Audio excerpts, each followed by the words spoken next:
Maybe this will teach you to sign those papers." Calvin's voice came through the locked door, sharp, cold, measured. I stood on my own front porch in Brookline, Massachusetts, bare feet on frozen concrete. January 8, 2024, 10:47 p.m., 14 degrees Fahrenheit. The thermometer by the door glowed. "Calvin, please." My knuckles ached from knocking. "I just went to bring in the trash bins. Open the door." His shadow moved across the frosted window, slow, deliberate, watching me freeze. "You'll be fine out there, Mom." That prosecutor tone, final. Or you won't. Either way, problem solved. My teeth started chattering. Wind cut through my nightgown like knives. The cold burned. I'm Pauline Webb, 68 years old, retired elementary school principal, widow of 3 years. And standing on the porch of the house my husband Stanford and I bought in 1985, I understood something terrible. My only child wanted me dead. "You'll regret this, young man." The voice came from the darkness to my left, deep, authoritative, carrying across frozen air like judgment itself. I hadn't seen Theodore Langston approach. He materialized from shadows between our houses, boots crunching on ice-covered grass. My neighbor, 62 years old, widower, retired federal prosecutor. Calvin's face appeared in the window. His sharp intake of breath cut through the glass. But the door stayed locked. Theodore's hand touched my elbow, gentle but firm. "Come with me, Mrs. Webb, right now." "Theodore." Calvin's voice came through the door, thin, nervous. "This is a family matter." "This is attempted murder," Theodore said. Each word precise, prosecutorial. "And you made a critical mistake. You committed it in front of a witness with 30 years in the U.S. Attorney's Office." My feet had gone numb. 17 minutes. I'd learn later that's how long I'd been outside. 17 minutes in 14-degree cold.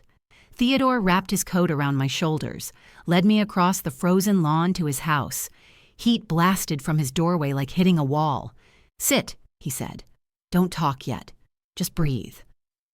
I collapsed into his kitchen chair, my whole body shaking, not just from cold, from the realization settling into my bones.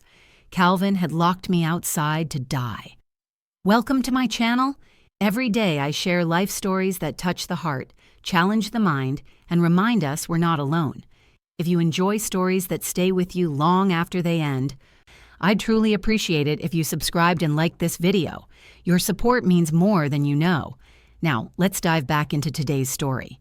And trust me, if you stay with me until the end, you'll feel every moment.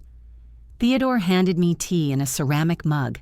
My hand shook so badly the cup rattled. He wrapped a blanket around my shoulders, then another.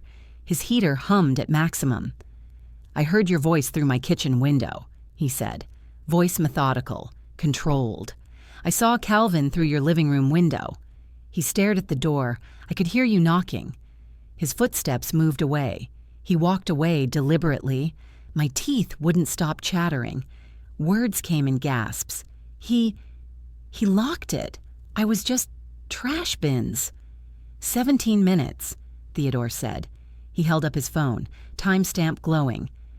"From when I first heard you until now, medical fact, hypothermia sets in faster in elderly victims. 14 degrees accelerates the process. You were approximately 40 minutes from cardiac arrest when I brought you inside." The tea burned my fingers. I couldn't feel them enough to care. "Your son," Theodore continued, "just attempted to murder you, and I'm going to document every single detail. I'm building a case." Building a case. The words sounded foreign, professional, like this was happening to someone else. But my body told the truth, shivering uncontrollably, lungs aching with each breath, fingers burning as circulation returned. Calvin had researched this, planned this, waited until I went outside, then locked the door. "Problem solved," he'd said. 17 minutes. 17 minutes in 14-degree cold. 17 minutes my son waited for me to die. The memories came flooding back as warmth returned. Not just tonight. The past 3 months. All the signs I'd ignored. Calvin moved into my house October 2023, said his house in Waltham needed kitchen renovations. Temporary, he promised. Just a few weeks. His wife, Regina, cardiac ICU nurse, works brutal 12-hour shifts, had seemed relieved. The construction noise was driving us crazy. I'd welcomed them, my son, my grandchildren, family. But Calvin's mood changed almost immediately. Short-tempered, avoided eye contact at dinner, snapped at Regina over nothing, made dismissive comments about me, forgetting things I hadn't forgotten. The phone calls started 2 weeks later. He'd take them in the garage, voice changing, soft, almost tender.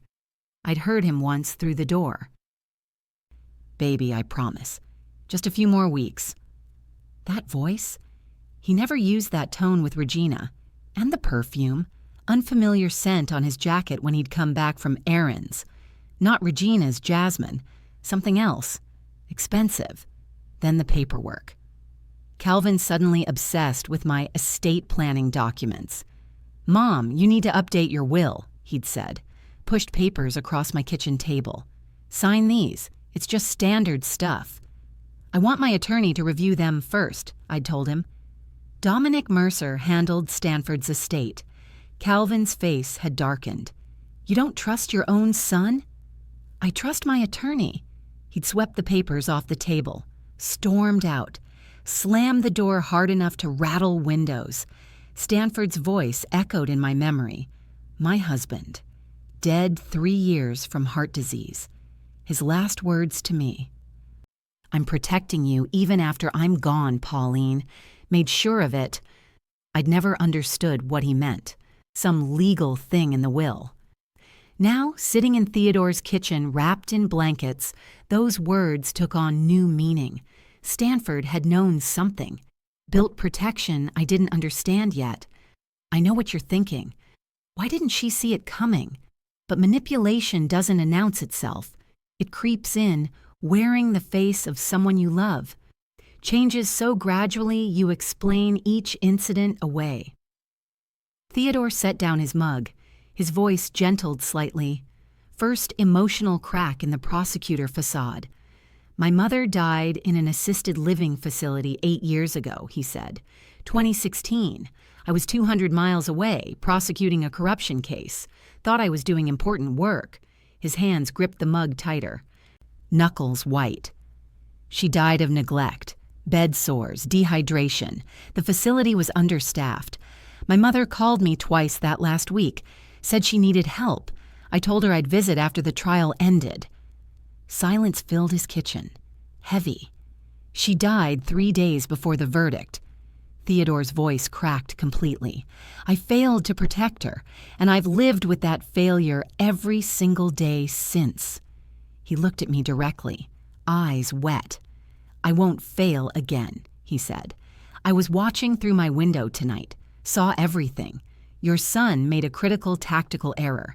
He committed attempted murder in front of a retired federal prosecutor who still has every contact, every favor owed, every resource I built over 30 years.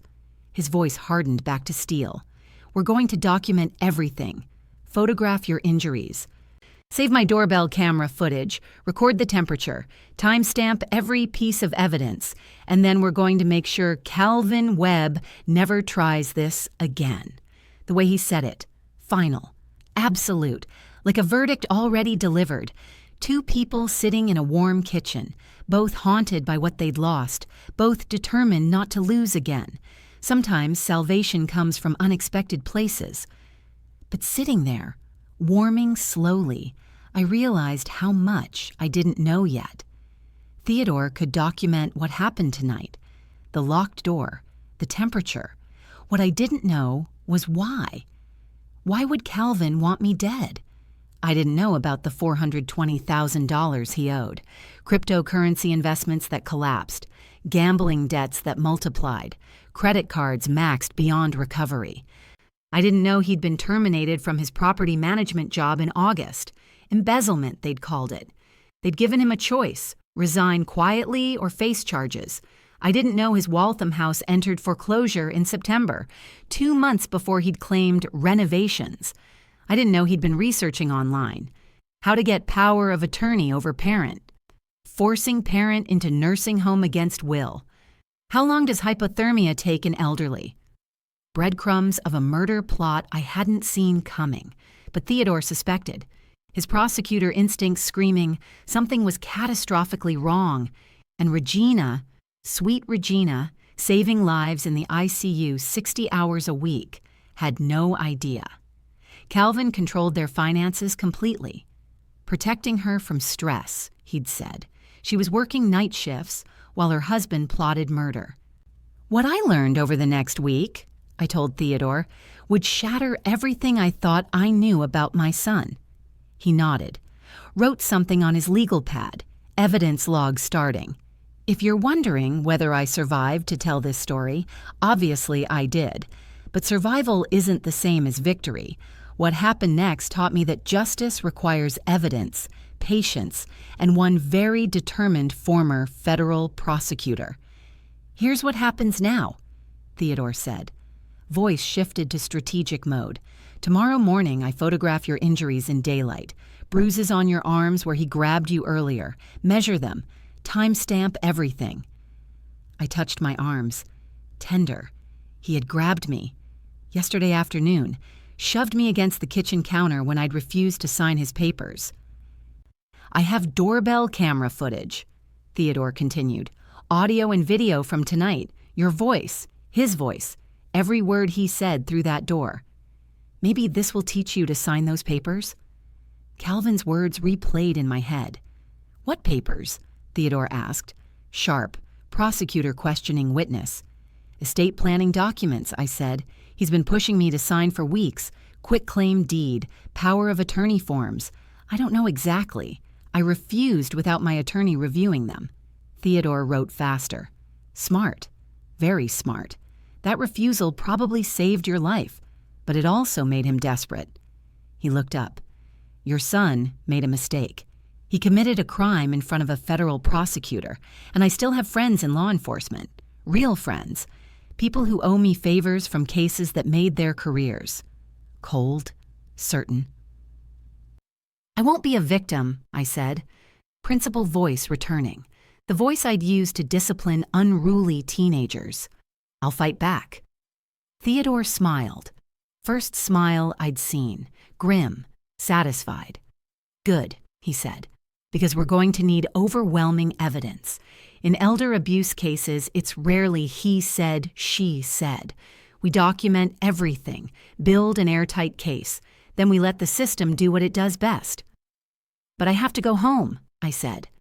Reality crashing in. Tomorrow, act normal. Calvin can't know I'm investigating.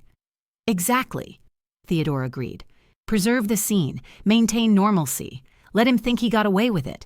People make mistakes when they think they've won. What would you do if your own child tried to kill you? Would you call the police immediately? I didn't, because Theodore knew something I'd learn. In elder abuse cases, you need overwhelming evidence. One person's word against another isn't enough. We needed proof. Remember Calvin, my son, the one who'd locked me outside to freeze, was still in my house right now, sleeping, maybe peacefully. That would change. Theodore walked me back across the frozen lawn at 12:30 a.m., my feet crunched on ice, his hand steady on my elbow. My house loomed dark, silent. Act normal, Theodore reminded me. Tomorrow we document everything. Tonight you survived. That's enough. I unlocked my front door, the same door Calvin had locked. Key turned smoothly. Inside, the house lay quiet. Calvin's bedroom door closed, lights off. His snoring filtered through the walls, peaceful, content. I walked to my bedroom. Each floorboard creak made me flinch. Living with someone who wants you dead changes every sound. In my bathroom mirror, I examined the bruises. Purple-black marks on both arms, finger-shaped, from yesterday when he'd grabbed me, shoved me. Evidence. Theodore would photograph these tomorrow. I climbed into bed, My bed, in my house. The 4-bedroom colonial Stanford and I had saved for, paid off over 30 years, now worth $2.1 million, worth killing for, apparently. But I was also a woman who'd run an elementary school for 35 years, dealt with manipulative parents trying to change their children's grades, navigated budget crises and district politics, disciplined students who thought rules didn't apply to them. Calvin thought he knew me, thought I was just his mother, convenient, disposable, obstacle between him and money. He forgot I was also Principal Webb, and principals don't back down. I'd fight back. Not with rage, with evidence. With Theodore's expertise and my 35 years of dealing with people who underestimated me. Calvin's biggest mistake wasn't locking me out tonight. It was thinking I'd stay a victim. Stanford's voice echoed again. I'm protecting you even after I'm gone, Pauline. Made sure of it. Tomorrow I'd start figuring out what he meant.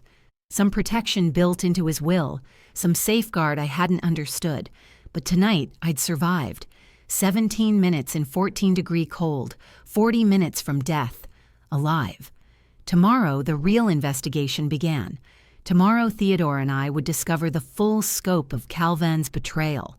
Tomorrow I'd learn my son hadn't just lost his money, he'd lost his soul. Living with someone who tried to kill you changes something fundamental. Every sound becomes suspicious, every interaction a potential threat. But I'd spent 35 years dealing with people who underestimated me.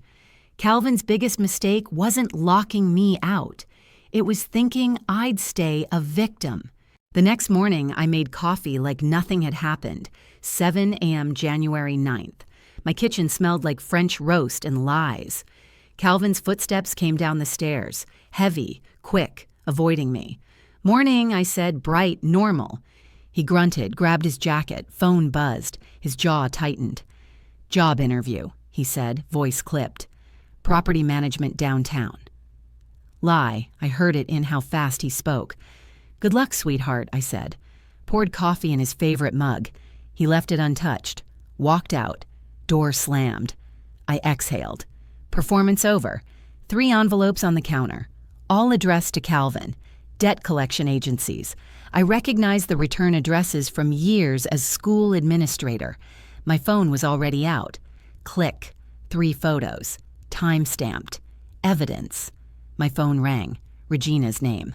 Hi, sweetheart. Pauline. Just checking in. Regina's voice carried exhaustion. 12-hour ICU shift ending. Calvin said the kitchen renovation's behind schedule at our place. We might stay longer. Kitchen renovation. The lie built his whole scheme. Take all the time you need, I said, knuckles white on counter edge. You're the best. Code Blue just called. Love you. Love you too. I hung up, stared at those envelopes. Calvin's facade cracking wider every hour. Have you ever had to smile at someone who tried to kill you? Pretend everything's normal while planning your counterattack. That's what breakfast felt like. 2 hours later, I drove to Waltham, 10 miles east, Calvin's house, the one supposedly being renovated. My car engine hummed, radio off. Breathing faster as I approached Maple Avenue, I parked across the street. The house sat dark, windows vacant, lawn overgrown, mail overflowing from the box, newspapers piled on the porch, yellow and brittle, no construction equipment, no workers, no tarps or dumpsters, just abandonment. A sign in the front yard, bright red. Property of First National Bank foreclosure completed September 2023. September? 4 months before Calvin claimed renovation problems, before he moved into my house. My stomach turned to ice. I photographed everything. The sign, the overgrown lawn, the abandoned porch, the mail pile. He lied about everything, I whispered. Wind rattled dead leaves across the empty driveway. Regina believed the renovation story. Completely. Why wouldn't she? 15 years of marriage. Calvin controlled finances, protecting her from stress. More like protecting lies from discovery. I started my car. Left that dead house behind. The house was dead. Not just empty, dead. Like Calvin's conscience. Like his promises. Like the relationship I thought we had. Stanford and I had helped Calvin buy that house in 2015. Down payment gift. We'd celebrated with champagne. Now it was a crime scene. Theodore's living room smelled like old books. January 10th. Morning light through curtains. Evidence spread across his table. Sit, you need to hear this. His laptop sat open. Audio file queued. Theodore hit play. Static, wind, then my voice, desperate, knocking.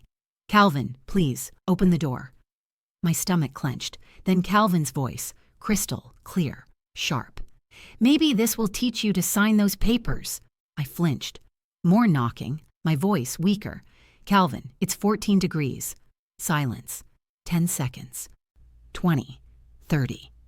Then Calvin again, measured, deliberate. You'll be fine out there, Mom, or you won't. Either way, problem solved. Theodore stopped playback. Silence filled his living room. 17 minutes total, he said. Professional. From when you went outside until I brought you in, you were 40 minutes from cardiac arrest. He pulled out photographs. My arms, purple-black bruises, finger-shaped. I photographed these this morning, measured them. Adult male handspan, Calvin's hands.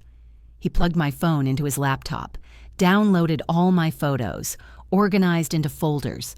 Assault, attempted murder, elder abuse, coercion, forgery, each one a felony. His printer hummed, pages emerging, evidence growing.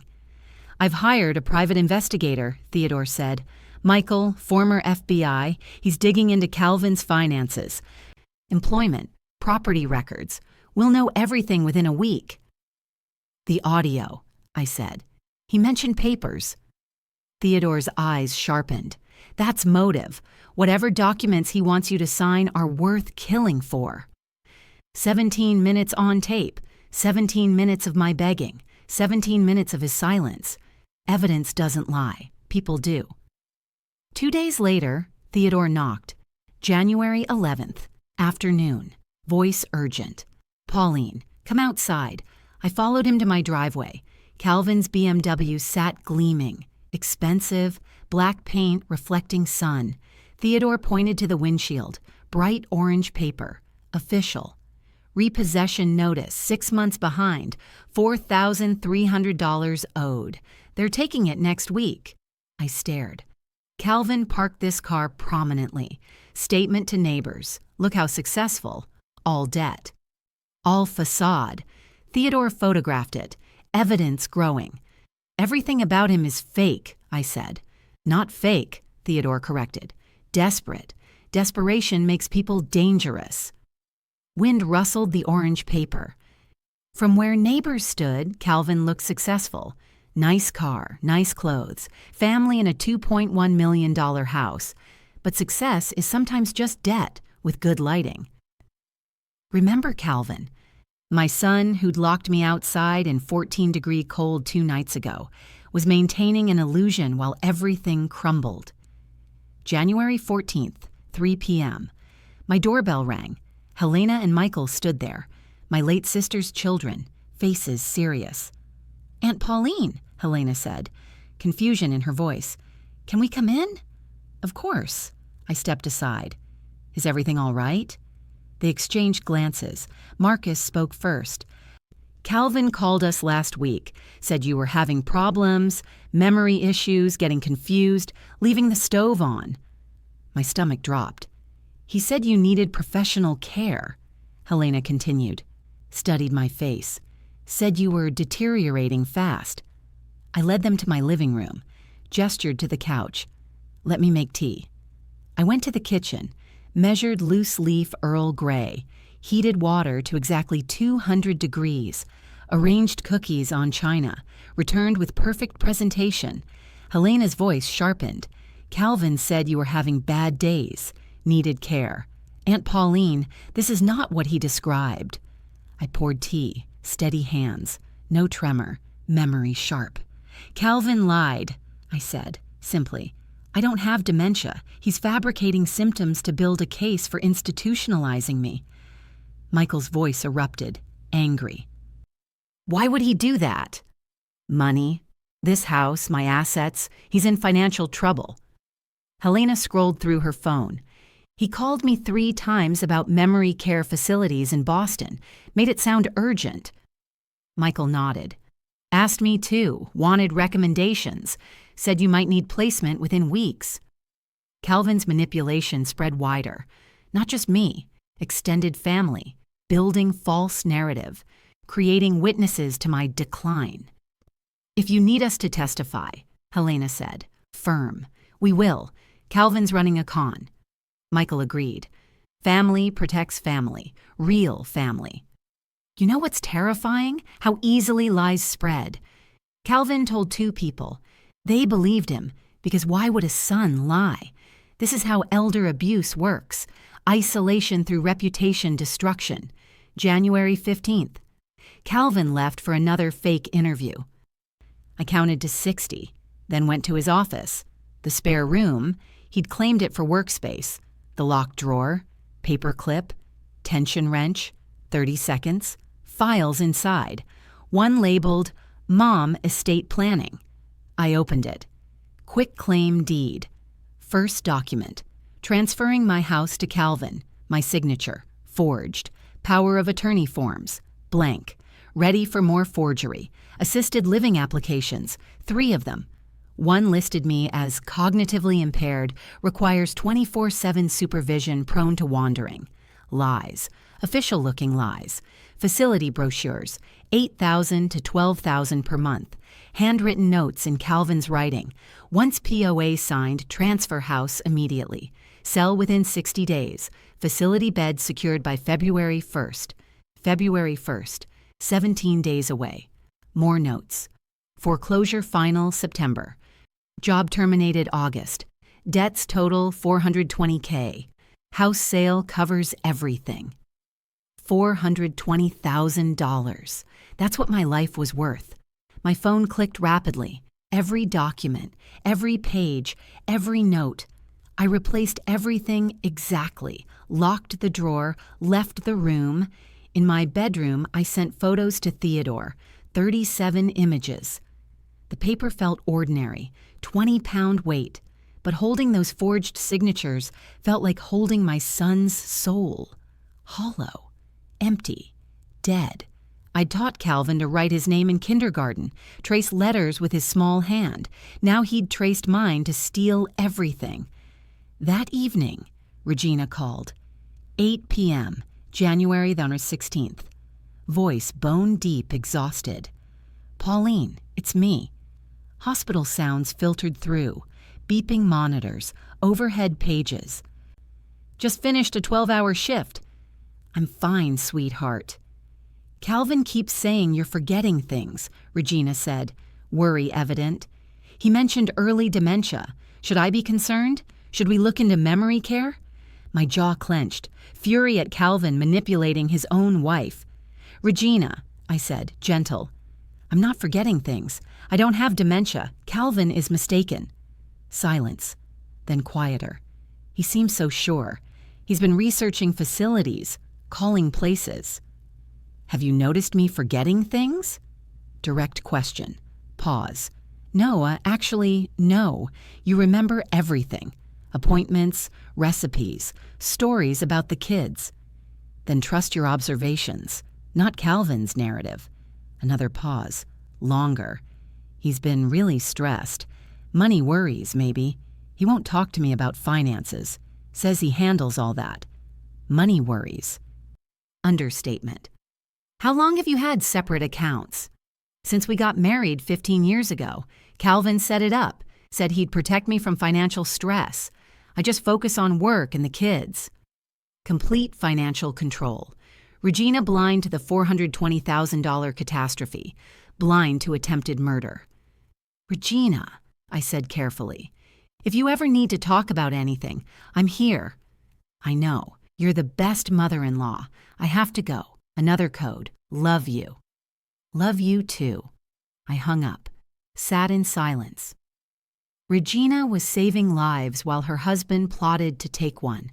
Sometimes the people closest to monsters never see the fangs. They only see the smile. By the end of that second week, Theodore and I had documented everything.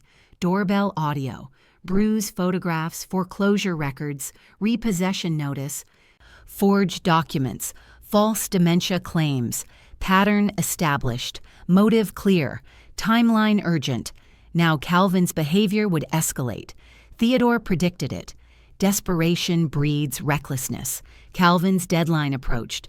February 1st, papers unsigned, victim still alive and investigating. He'd make a mistake, and we'd be ready. 2 days later, the mask came off. January 18th, 8 p.m. Regina's car pulled out for night shift, taillights disappearing. Calvin waited 3 minutes. Then his footsteps came toward the kitchen, heavy, purposeful. "We need to talk, Mom." His voice dropped to menace. Not public Calvin, not father-husband son. This was the voice from that frozen night. I turned slowly, kept my hands steady. "About what?" He moved closer, backing me against the counter. Personal space violated. "I'll have you declared incompetent if you don't cooperate," he said, each word precise. "Regina will back me up. She sees how confused you are. Dr. Morrison will testify too." My heart hammered, but I kept my face neutral. "I'm not confused, Calvin."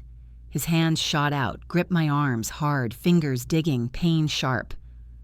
"Sign the papers tomorrow," he hissed, face inches from mine. "Or this gets much worse. I'm running out of time and patience." I didn't flinch. 35 years of aggressive parents taught me not to show weakness. "I'm calling my attorney Dominic first," I said. Voice steady despite his grip. "That's final."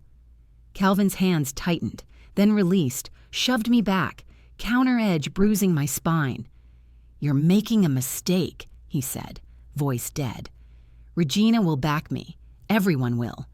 He turned, walked away, footsteps pounding, bedroom door slamming. I stood frozen, counting breaths, waiting for my heartbeat to slow. My arms throbbed, new bruises forming. Calvin wasn't just desperate, he was cornered. Remember Calvin, my son who'd locked me outside to freeze 10 days ago, was now threatening to have me declared mentally incompetent if I didn't surrender my house. Sign the papers. Sign the papers. Sign the papers. That's all he cared about. Not my well-being, not his children, not his wife saving lives at the hospital.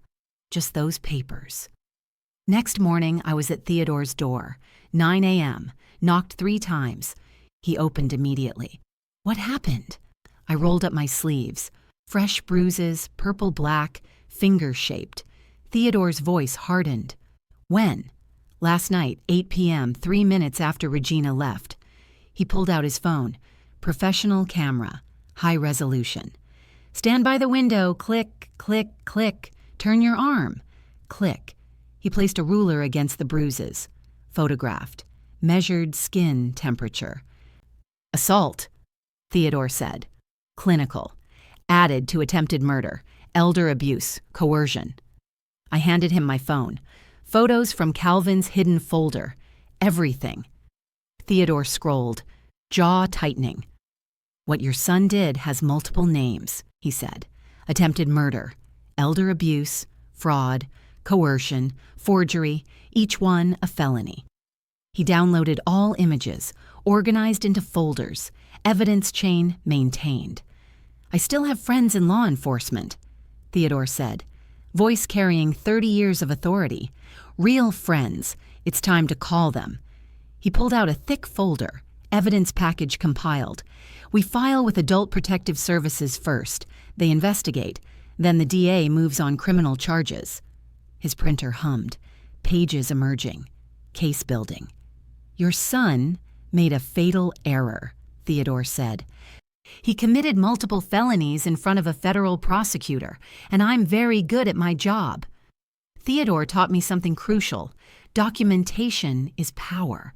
Without photos, recordings, timestamps, it's just my word against Calvin's. Elder abuse cases live or die on evidence quality. If this story is resonating with you, if you know someone who's been through elder abuse, or if you're learning how manipulation really works, hit that subscribe button. These stories matter because they teach us warning signs before it's too late. What's coming next will shock you, I promise. January 20th. Theodore called. 4 p.m., voice carrying quiet satisfaction. I found something. Come over. 10 minutes later, he handed me printed photographs, phone screen, messages. Calvin goes to the gym every afternoon, 2-hour workout. Very predictable. Theodore's voice stayed neutral. I conducted information gathering on his vehicle, found a burner phone under the driver's seat, zippered compartment. First message, once I get the house, we split the money and we're both free. My stomach turned to ice. Second message, baby, I promise, just a few more weeks. She'll sign or won't matter. Third message, Regina suspects nothing. Too busy at hospital. Perfect timing. Theodore pointed to timestamps. He's been messaging her since October, right when he moved in. Shayla, the perfume, the baby in the garage. He's planning to leave Regina, I said, and split your house sale proceeds with his girlfriend, Theodore finished. 2.1 million divided by 2. Regina, saving lives, working brutal shifts, trusting completely. While he plotted to steal from his mother and abandon his family. Does Regina know? No, but she'll need to, eventually. He handed me copies. I replaced the phone exactly. Calvin doesn't know. Evidence growing. My son wasn't just cruel, he was calculating. Shayla, the perfume, the baby. Calvin wasn't just stealing from me. He was stealing from Regina, too. Some betrayals come in layers. I'd liked Regina from the day Calvin brought her home 15 years ago. Cardiac ICU nurse. Smart, capable, kind. I'd trusted her with my son. Now I needed her to help save me from him. January 22nd. Regina stopped by before her shift. 5:30 p.m., still in street clothes. Hey, Pauline, can we talk? Of course. I sat across from her. What's on your mind? Her voice carried confusion. Calvin said you left the stove on twice this week, caused smoke, but I can't find evidence. No smoke smell, no burnt pans. I stayed quiet, let her process. He also said you got confused driving to church Sunday, but Reverend Althea called yesterday, said you're coordinating the women's retreat next month. That doesn't sound confused. She met my eyes. Is Calvin lying to me? How do you tell a woman her husband is a monster without breaking her? I needed Regina to discover truth herself. Only then would she believe it. Only then would she testify. Remember Regina, Calvin's wife, the cardiac nurse who worked brutal 12-hour shifts, was finally starting to see cracks in her husband's lies. Calvin's been under stress, I said carefully. Money stress, maybe? Regina's face changed. First time considering the possibility. Money stress? Calvin handles our finances, says I wouldn't understand financial matters. When did he start saying that? She thought. Always, since we married. He set up separate accounts, said he'd protect me from stress. Do you see bank statements? No, he says I don't need to worry. 15 years of financial control, complete blackout. He's been so irritable lately, Regina continued, voice breaking. Snaps at the kids, won't talk to me. I touched her hand.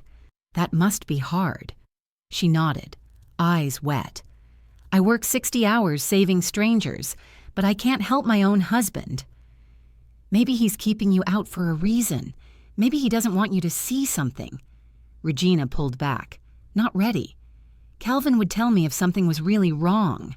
We're married. She stood, grabbed her purse. I should go. Shift starts at 7. At the door, she turned. Pauline, are you really okay? Mentally? Calvin says, I'm perfectly fine, I said. Principal voice, firm. Ask me anything. Test my memory. Regina studied my face. Nurse assessment. Looking for decline. She found none.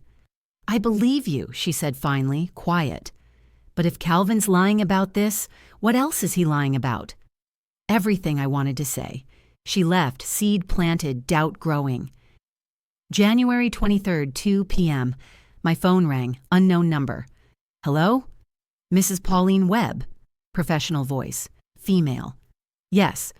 This is Margaret Chen, director at Brookline Memory Care. I'm calling to confirm your move-in date. We have your room ready. My blood turned to ice. What move-in? I never applied. Silence. Papers rustling. Your son Calvin applied 6 weeks ago. Identified himself as having medical and financial authority. Paid a $5,000 deposit. My hand gripped the phone. I did not authorize this. Margaret's voice shifted. Ma'am, we have a signed application, your signature. It indicates urgent medical need, advanced dementia, cognitive impairment requiring 24/7 supervision. I am not cognitively impaired. My voice rose. My son forged those documents. More rustling. I'm reading your intake form, significant memory loss, inability to manage finances, safety concerns. When is this supposed move-in? February 1st. 9 days from now, we've prepared your suite, memory care wing, secured unit. Secured unit, prison, locked doors. Listen carefully, I said. Principal voice. I am 68, retired principal. I have no cognitive impairment. My son is committing fraud. Those documents are forged. Margaret's composure cracked. This is highly irregular. I'm calling my attorney, Dominic Mercer. He'll contact you today with cease and desist. Do not move forward. I hung up, hands shaking. February 1st, 9 days. Calvin's deadline. Not someday, now. That phone call changed everything. Calvin wasn't planning someday. He was planning February 1st, 9 days before my son would try to institutionalize me by force. Theodore answered on the first ring. What happened? I told him everything. Brookline Memory Care. $5,000, February 1st. Secured unit, silence. Then pure steel. We move now, today. Footsteps. His study door closing. This is Theodore Langston. Formal, professional. Yes, retired from U.S. Attorney's Office. I'm reporting active elder abuse with attempted murder. I have complete evidence. Pause. Immediate investigation required. Victim in danger. Timeline is 9 days. Satisfaction in his voice. Excellent. Everything to you within the hour. Call ended. Second call immediately. Jim, it's Theodore Langston. I need help. Elder abuse. My neighbor. Attempted murder. Fraud. Forgery. Can you fast track? Pause. I know. I wouldn't ask if it wasn't urgent. 9-day timeline. Relief. Thank you. I owe you. Third call. Dominic, Theodore Langston. I need immediate legal action. Cease and desist to Brookline Memory Care. Fraudulent contract. Can you handle it today? Pause. Perfect. Also prepare restraining order paperwork. He came back. Grim determination. Adult Protective Services opens investigation today. Suffolk County DA fast-tracking criminal review. Dominic sending cease and desist within 2 hours. Restraining order being prepared. I sagged against the wall. We're scheduling confrontation meeting. Theodore continued. January 28th. 5 days from now, your living room. Everyone present. You, Calvin, Regina, me, Dominic, 2 detectives. We present all evidence at once. No escape. His voice dropped. Personal. I failed my mother. I won't fail you. Your son will face every charge I can document. Papers shuffled. Phone calls, legal maneuvers, prosecutor network activated, justice machinery grinding to life. 5 days. That's all Calvin had left as a free man. He didn't know it yet. Neither did Regina. But Theodore and I did. And we were ready for war. Those 5 days felt eternal. January 23rd to 28th. Waiting, pretending, acting normal while Theodore built an airtight case. Calvin avoided me, stayed out late, came home after I'd gone to bed, running, hiding. Regina worked her shifts, came home exhausted, asked fewer questions, processing doubt. Theodore made calls, Filed reports coordinated with law enforcement, prepared evidence, every detail perfect. January 28th arrived, the day my son would face justice in my living room, the day everything would change. The silence in my living room wasn't peaceful. It was heavy, like the air before a thunderstorm breaks. Calvin walked through the front door at exactly 2:00 p.m. He adjusted his tie, checking his reflection in the hallway mirror. He looked confident. He thought he was walking into a victory lap. "Sorry I'm late," he said, his voice booming with false cheer. "Traffic on the bridge was a nightmare. So are we ready to sign these papers and get Mom situated?" He stepped fully into the living room. His footsteps stopped. The leather of his expensive shoes creaked as he shifted his weight. He wasn't walking into a signing ceremony. I sat in my high-back chair, the one he'd tried to take from me, but I wasn't alone. To my left sat Theodore, his posture rigid. To my right, Attorney Dominic Mercer, with a stack of files aligned perfectly on the coffee table. And behind them, two strangers in dark suits, Detective Sarah and Detective Rodriguez. Regina stood by the window. She looked confused, her eyes darting between Calvin and the police officers.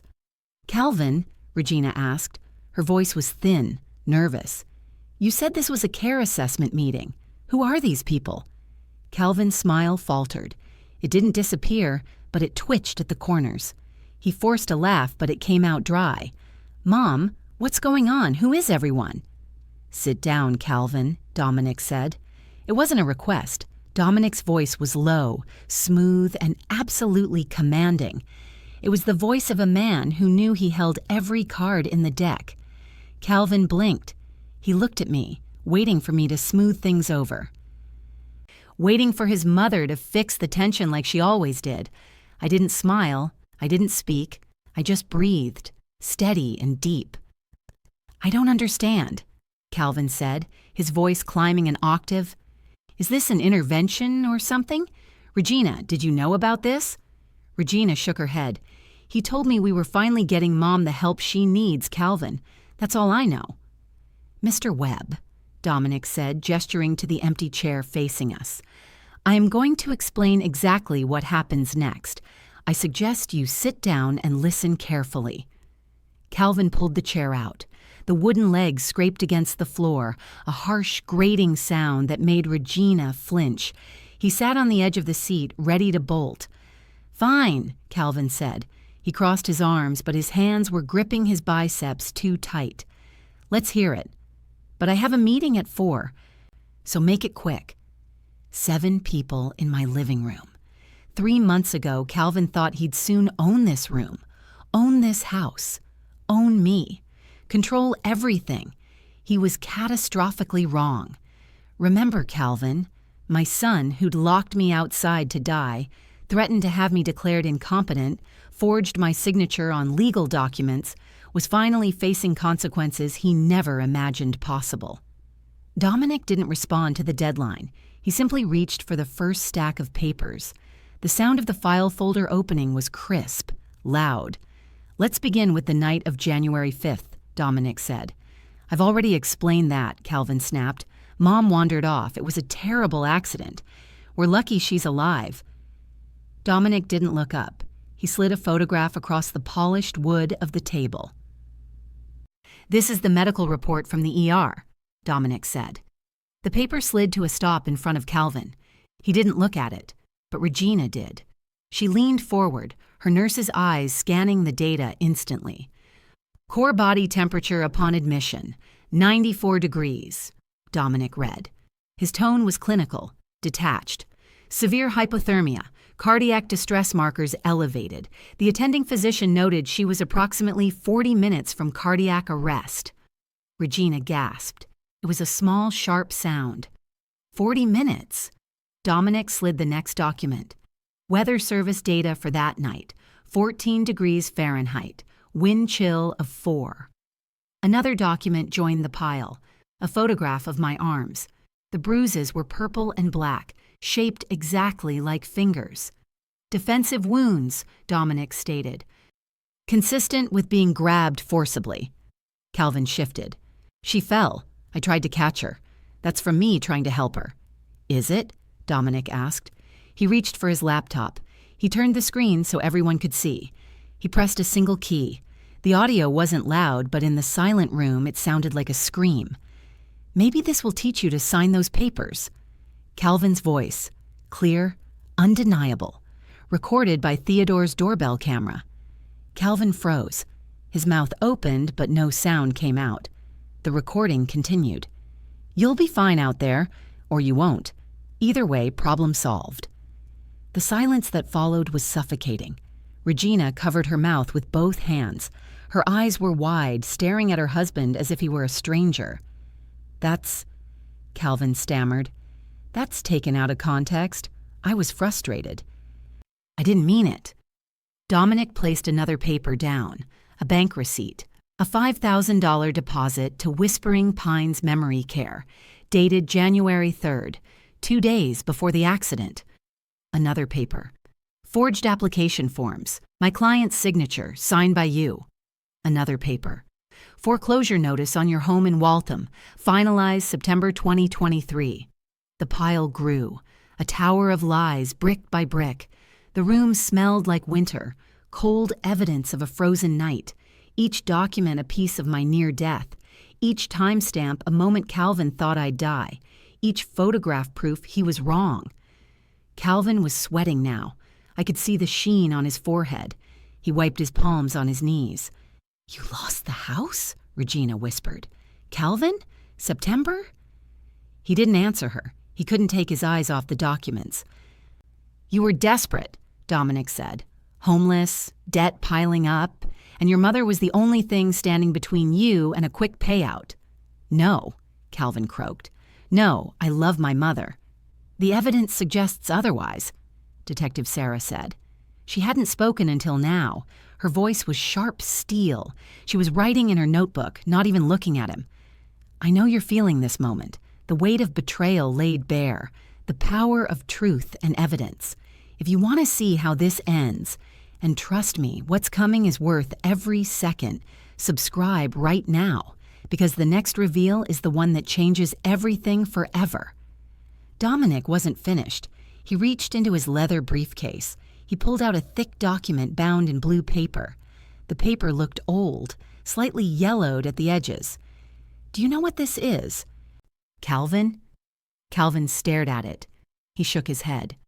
This is your father's last will and testament, Dominic said. Dad left everything to Mom, Calvin said, his voice gaining a shred of strength. And then to me.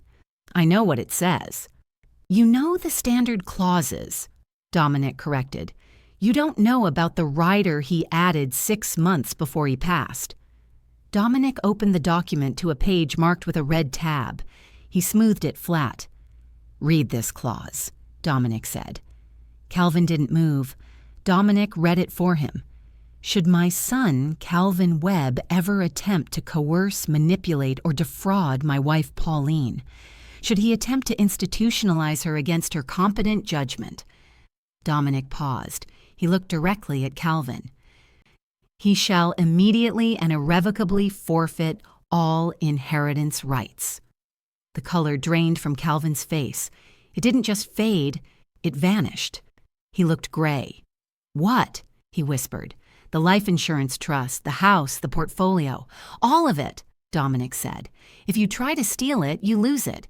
It all redirects to an educational trust for Amaury and Desiree, accessible only when they turn 25.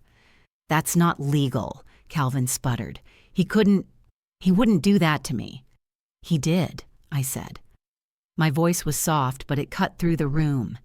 He knew, Calvin. He knew what you were becoming. Stanford, my husband of 40 years, gone 3 years, but still protecting me. He'd seen something in Calvin I'd refused to believe. A father knows his son, even when the mother can't accept it. Stanford wrote that clause 6 months before he died. His heart was failing.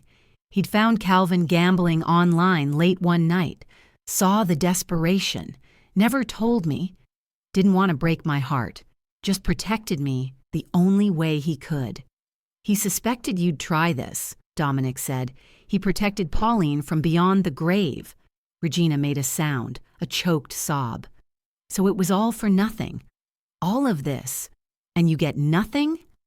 Calvin stared at the table. His entire plan, the cruelty, the risk, it had been doomed before he even started. Detective Sarah stood up. She held a tablet in her hand. "Mr. Mercer has established the motive," she said. "Now let's talk about the method." She tapped the screen. She turned it toward Calvin. "We executed a warrant on your laptop this morning, Mr. Webb." Calvin flinched. "You have my computer?" "We do," she said. "Your search history is illuminating." She began to read. January 5th, 10:14 a.m. How long does hypothermia take an elderly? The words hung in the air. Poisonous. January 5th, 10:20 a.m. Hypothermia death timeline temperatures. Regina put her hand to her throat. She looked like she was going to be sick. January 6th, Sarah continued. How to get power of attorney over parent. And my personal favorite, Elder Abuse Penalties, Massachusetts. Sarah lowered the tablet. You knew it was illegal. You looked up the prison time, and you did it anyway. I was just curious, Calvin said quickly. His words were tumbling over each other. I read an article. I was just checking facts. You disabled the interior door locks on January 8th, Detective Rodriguez added. We found the tool marks. We found the pins in your garage trash can. You researched how long your mother would take to die, Theodore said. His voice was deep, rumbling from his chest. That's not curiosity, Calvin. That is premeditated, attempted murder. What kind of man Googles how long his mother will take to freeze to death? The kind who's already decided she's worth less than money. The kind who sees his own mother as an obstacle, not a person. It wasn't murder, Calvin yelled. She's sitting right there. Only because Theodore saved me, I said. Theodore stood up. He had been sitting quietly like a statue, watching the evidence pile up. But now he moved. He walked to the center of the room. He looked taller than I had ever seen him. I've put away men for 20 years for less than what you did, Theodore said. He looked at Calvin with pure disgust. But then his expression changed. The hard lines of his face softened into something painful. My own mother died in a facility 8 years ago, Theodore said. He wasn't looking at Calvin anymore. He was addressing the room. 2016. She was alone. She had bed sores. She was dehydrated. I was 200 miles away prosecuting a corruption case. I thought I was doing important work. The room was absolutely silent. Even Calvin stopped breathing for a second. I failed to protect her, Theodore said. His voice cracked just once, a tiny fracture in the stone. I came home for her funeral and realized I'd let her die alone. That has haunted me every single day for 8 years. He turned back to Calvin. The sadness vanished, replaced by iron. I won't let that happen to Pauline. I won't fail again. Look, I understand you're upset about your mom, Calvin started. Be quiet, Theodore snapped. The authority in his voice made Calvin recoil. You don't get to speak. You researched the timeline. You took her phone. You waited until your wife was at work so there would be no witnesses. You are a predator, Calvin, and you targeted your own mother. 2 mothers. One dead from neglect 8 years ago. One almost dead from calculated murder 3 weeks ago. Theodore drew a line between them, and Calvin stood on the wrong side. Remember, Theodore, my neighbor, the retired federal prosecutor who'd watched from his window that frozen night, was finally revealing why he'd fought so hard for me. Regina was sitting on the sofa. She had been frozen since the medical report. But now, she moved. Her phone slipped from her fingers. It hit the hardwood floor with a loud crack. The screen shattered. She didn't even look down. What? She whispered. It was the first word she had spoken in minutes. Theodore turned to her. His face was gentle now. He waited until your night shift at the ICU, Regina. He checked the schedule. He knew you'd be gone for 12 hours. He took Pauline's phone so she couldn't call you. Regina looked at Calvin. Her face was pale, stripped of all color. You used my work schedule, she asked. Her voice was barely audible. Calvin reached out a hand. "Regina, honey, listen." "You used my work schedule?" she said again, louder this time. She stood up. She took a step back, away from him. "While I was doing chest compressions on a 19-year-old car accident victim." Her voice trembled, then hardened. "While I was saving a life. You were here? Murdering your mother." "It wasn't murder," Calvin insisted. "How much do you owe?" Regina asked. The question hung there. "What?" Calvin blinked. "The foreclosure," Regina said. "The forging. You need money. How much debt are we in? How much do you owe?" Regina was having the worst moment any spouse can experience, learning the person you married is a complete stranger. If you've ever been betrayed by someone you trusted with your whole life, you know this moment, when everything becomes a lie. Regina's about to learn something even worse. If you think this story has hit its peak, you're wrong. What comes next is the reveal that broke her completely. Stay with me. Subscribe if you haven't yet. You need to see how this ends. Theodore didn't answer her question about the money. Not yet. He reached into the file again. "There's more, Regina," he said softly. "I'm sorry, but you need to know everything." He pulled out a stack of printouts. They were text messages, enlarged. "We recovered these from a burner phone found in Calvin's glove compartment." "A burner phone?" Regina asked. She took the papers. Her hands were shaking so hard the paper rattled. She read the first one. Her eyes widened. "To Shayla," she read. "Who is Shayla?" "She was a co-worker at his last property management firm," Detective Rodriguez said. Regina read aloud. Her voice was brittle, ready to shatter. "Once I get the house, we split the money, and I'm done with Regina." A gasp escaped her, a sound of physical pain. She read the next one. "Baby, I promise. Just a few more weeks. She'll sign or she won't wake up." Regina looked up. Tears were streaming down her face, but her jaw was set like stone. "You were texting her?" Regina screamed. "About killing your mother? About leaving me?" "Regina, those are fake," Calvin lied. "They hacked my phone. It's not real." Regina scrolled through the actual burner phone Theodore handed her. "We're both free soon. New life, just us. 2 million split 2 ways." She threw the papers at him. They fluttered down like dead leaves. 15 years, she said. "I worked double shifts. I paid the mortgage. I raised our children. And you were planning to split the money with her?" "Regina, please." Calvin stepped toward her. "Don't you dare touch me." She recoiled as if he were diseased. "How much do you owe?" she screamed. "Tell me." Done with Regina. Done with his wife. Done with his marriage. Done with the woman who'd worked 60-hour weeks for 15 years while he plotted to destroy everything. Done. Detective Rodriguez answered for him. $420,000, Rodriguez said. The number hit the room like a physical blow. "Breakdown," Rodriguez continued, reading from his notes. $180,000 in cryptocurrency losses, $140,000 in online gambling debts, $100,000 in credit cards and personal loans. He paused. And $75,000 embezzled from his previous employer. They fired him in August. He agreed to pay it back to avoid jail time. He hasn't paid a dime. Regina stared at the detective. "August," she whispered. "He's been unemployed since August. He goes to work every morning." "He goes to the casino," Rodriguez said, "or the track." Regina looked at her husband. She didn't see a partner, she saw a parasite.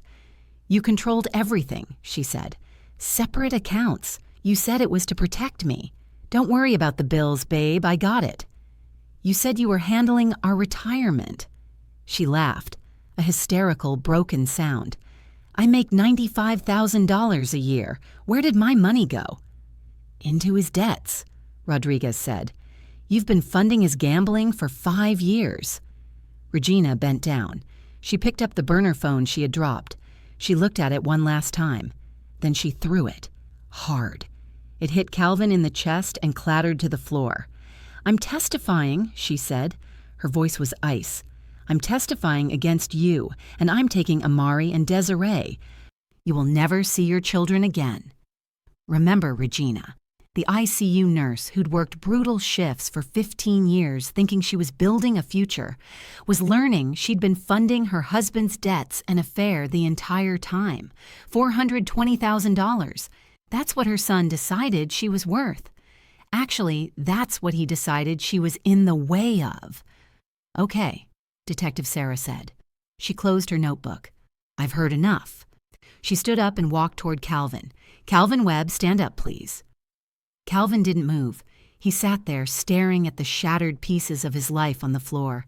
Detective Rodriguez pulled him up by his arm. Rough. "Calvin Webb, you are under arrest," Sarah said. Her voice was formal, official, for the attempted murder of Pauline Webb, for elder abuse, reckless endangerment, fraud, forgery. The cuffs clicked. Click, click. A sharp metallic finality. "I filed the complaint with Adult Protective Services 5 days ago," Theodore said. "They forwarded it to the DA. The warrant was signed yesterday." Calvin started to struggle. The reality was finally hitting him. "You can't do this," he shouted. He twisted against the detective's grip. "Mom, tell them I'm your son. This is my inheritance." I stood up. My knees were shaking, but my spine was straight. "You stopped being my son when you decided I was disposable," I said.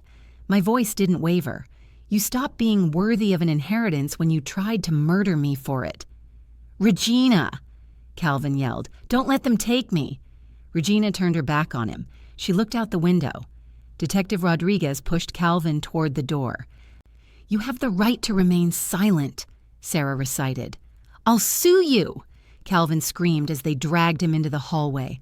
"I'll sue all of you! You'll regret this!" The front door opened. The cold air rushed in. Then the door slammed shut. 3 months. That's how long Calvin lived in my house plotting my death. 3 minutes. That's how long it took for justice to put him in handcuffs. Sometimes karma works exactly on time. The silence that returned to the room was different now. It wasn't heavy. It was empty. The monster was gone. Theodore walked over to me. He hesitated, then reached out and touched my shoulder. "I couldn't save my mother 8 years ago," he said softly, "but I could save you." I turned to him. I took his hand. It was warm. "You honored her memory by protecting me," I said. "That's not failure, Theodore. That's love. That's redemption." Theodore's eyes were wet. He blinked rapidly, looking away. It was the first time I had ever seen the prosecutor cry. He had kept his promise. He had destroyed Calvin's life to save mine. Across the room, Regina collapsed into the chair Calvin had vacated. She put her head in her hands and sobbed. Deep, wrenching sobs that shook her whole body. "I'm so sorry," she gasped. "Pauline, I'm so sorry. I should have seen it. I should have protected you." I walked over to her. I sat on the arm of the chair and pulled her head against my chest. "You were manipulated too," I whispered. "He isolated you. He controlled you. You're a victim in this too, Regina." Dominic cleared his throat. He was packing the files back into his briefcase. "He'll be arraigned tomorrow," Dominic said. "We'll file for a restraining order immediately, and I can recommend a good divorce attorney for Regina."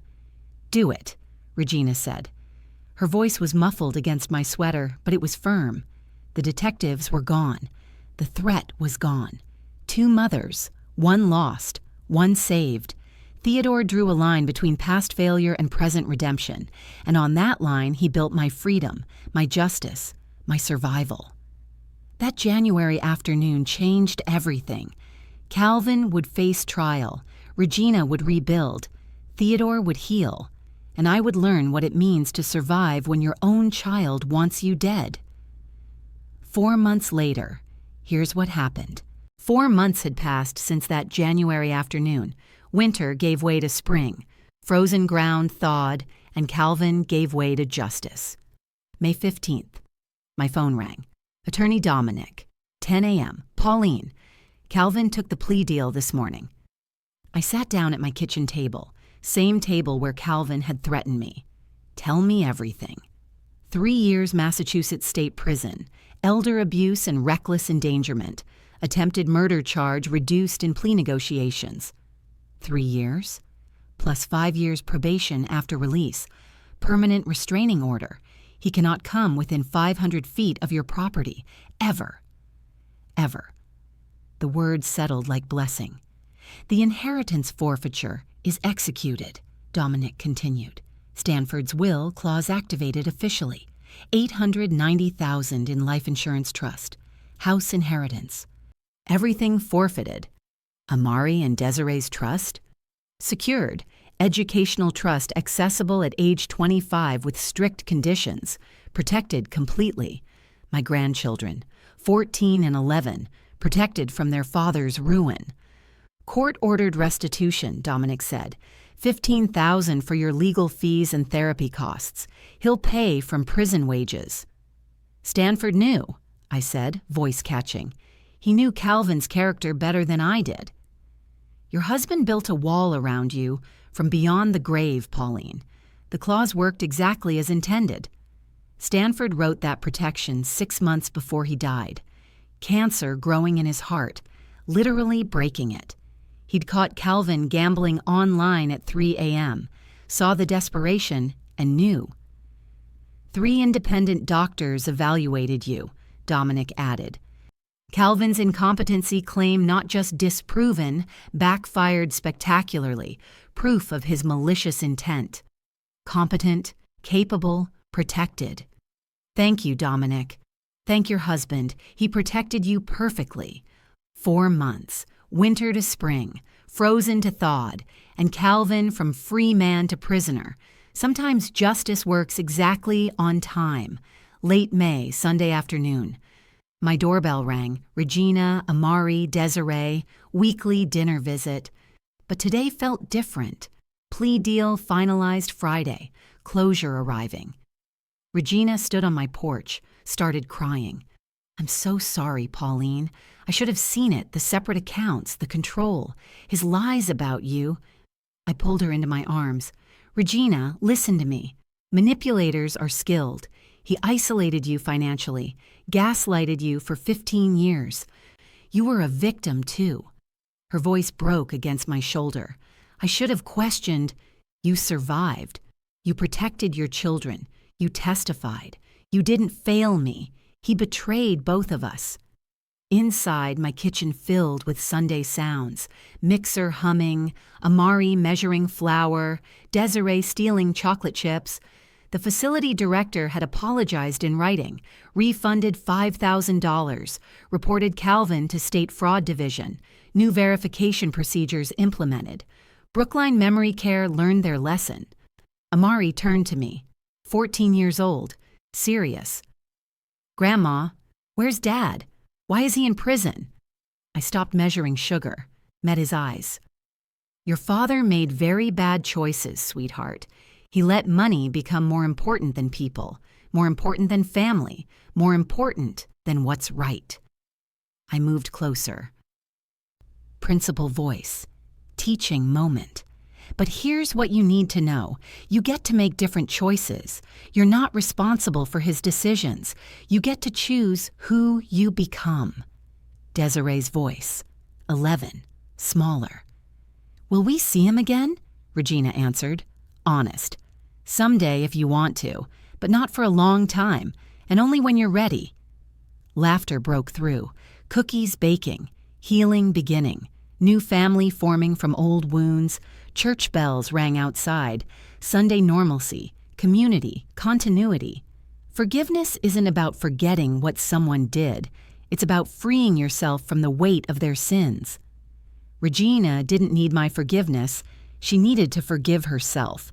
And watching her laugh with her children in my kitchen, I knew she'd get there eventually. Remember Regina? Calvin's ex-wife now. The cardiac nurse who'd been manipulated for 15 years, stood on my porch that first Sunday after the plea deal, divorced in March, Full custody granted, coming back to me every week, rebuilding family from ashes. Early June, morning coffee ritual established.